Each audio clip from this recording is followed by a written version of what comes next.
This river doesn't go all the way through. Let me show you how I perform miracles on this junk piece of wood right here and make it into that beautiful bench using a third of the resin that you would usually use.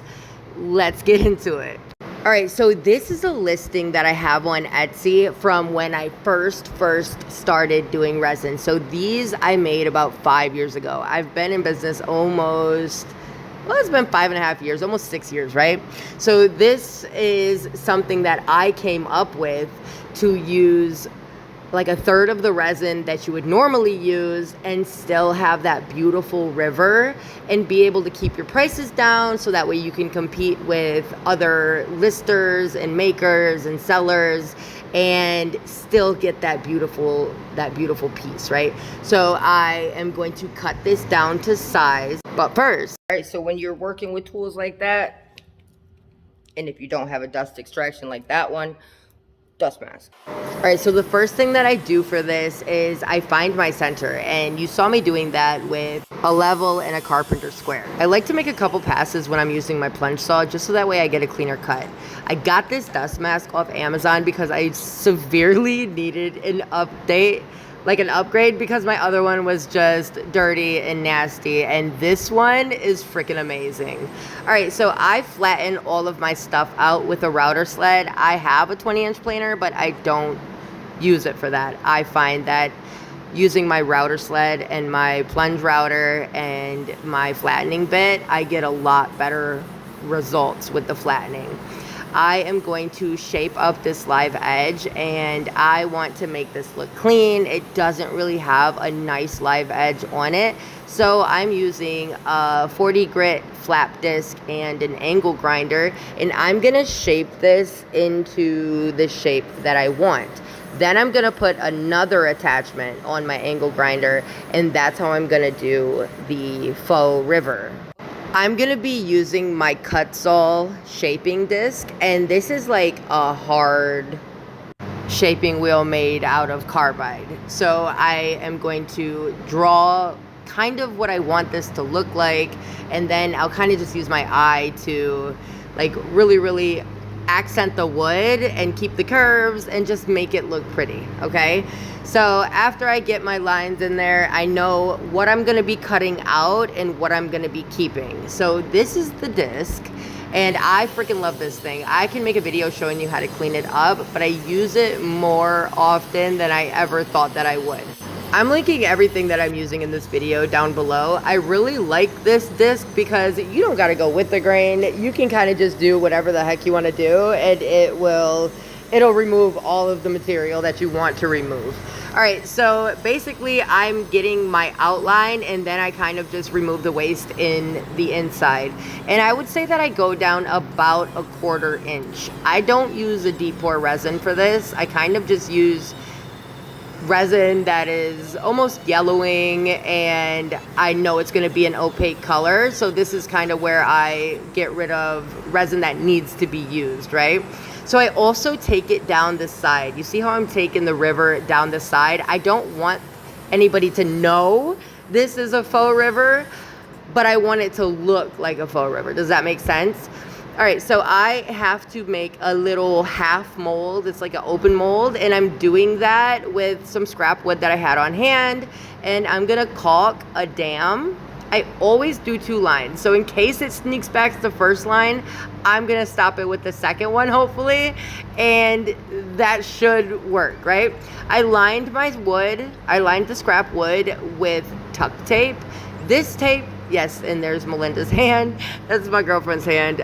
She needed to help me because this had fell off before, so I needed a little bit of assistance. All right, I am not tacking this into the slab itself. I'm just tacking the top piece to the bottom piece. I'm gonna make sure to seal up every crack and crevice because, like I said, this is an open mold, right? The only thing I'm stopping is the resin from going down, and like under and just leaking all out of this piece, because I actually want the river to go on the top all the way to the side, but not on the bottom. Okay, so I let the caulk cure overnight and then I pour in my river, and all the links and promo codes and everything that I use are linked up down below, but you can use code FLUIDWOOD for 15% off of Promise Epoxy and code FLUIDWOOD20 for 10% off of Eye Candy Pigments.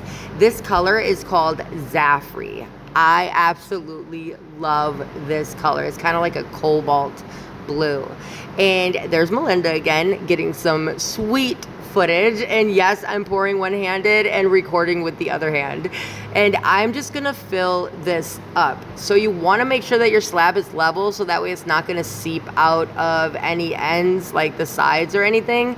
And I was kind of sketchy about that end over there where I had to build the dam, because I'm actually pouring over where the wood is. Okay, so I want to fill in all of the cracks and get all the holes, and I just want this to be stabilized the best that it can.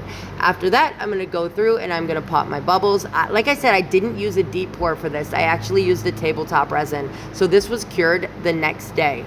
Then I'm gonna go in and I'm gonna mix up the pigment. I'm doing this right away because I don't like swirl marks in my piece, and as this cures, it will get rid of them. If you like swirl marks, cool, but I don't like them in my piece, but I do like to move the pigment around so that way it'll create like a pretty design as it's curing.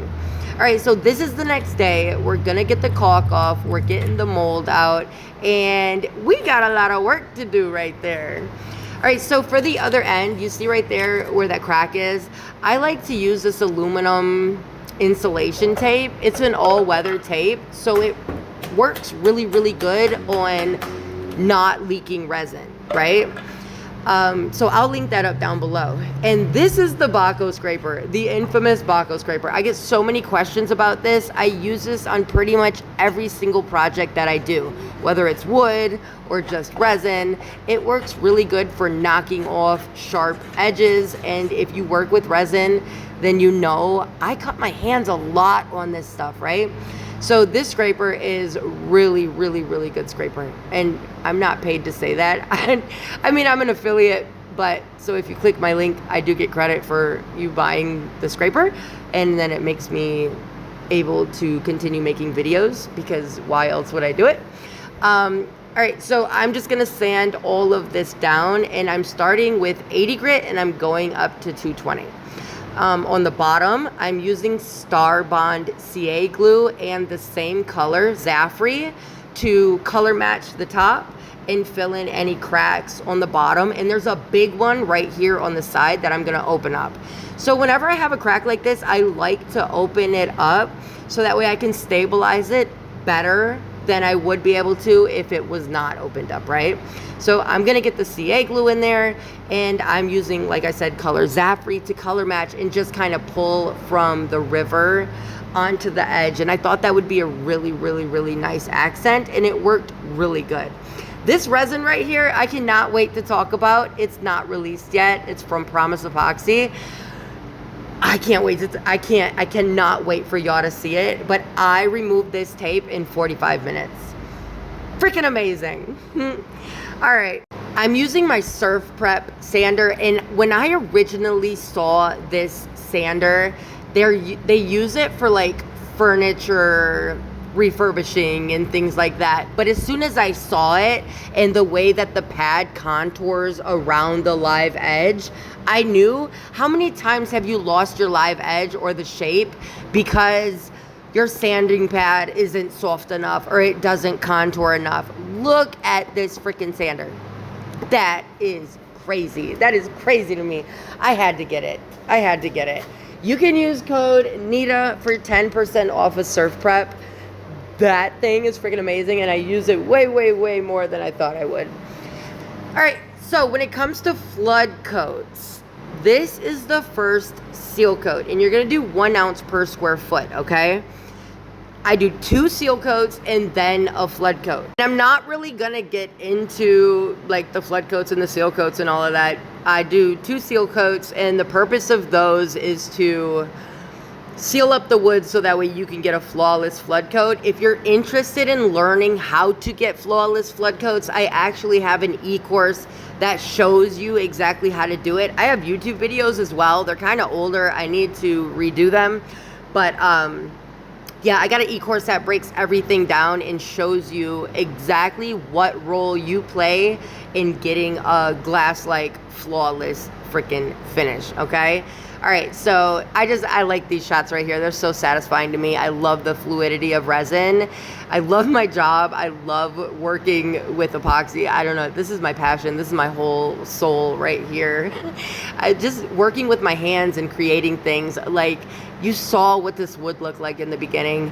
The guy at the sawmill was literally gonna burn it, and now this is gonna be enjoyed in somebody's house for years to freaking come. Isn't that amazing? That's amazing to me. Don't want nothing flying up into your eyes. So, dust mask, I really like this one. It's got 2 layers in it.